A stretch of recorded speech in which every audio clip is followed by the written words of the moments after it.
ओए हाम्रो body regular भयो त है जबमा भयो त अन्त हामी टिका लाउनु त्यही त जाँदैछ त आज त्यसो भए त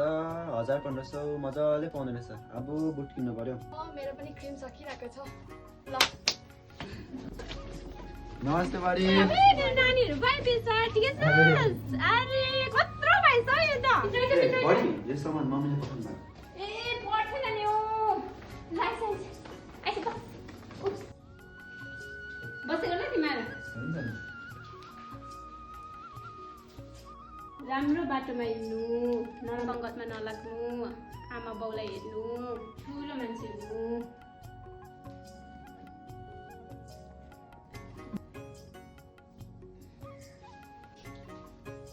खानासाना रेडी छ खाएर जानुपर्छ है ल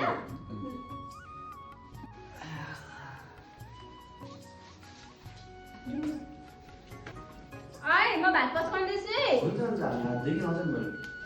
ल ल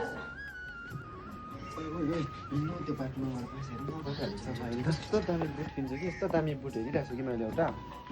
छिटो आइज न चिनाजान जानुपर्छ हौ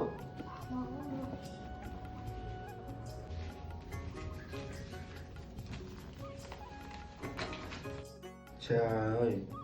100 बुट सिलाउनु पुग्छ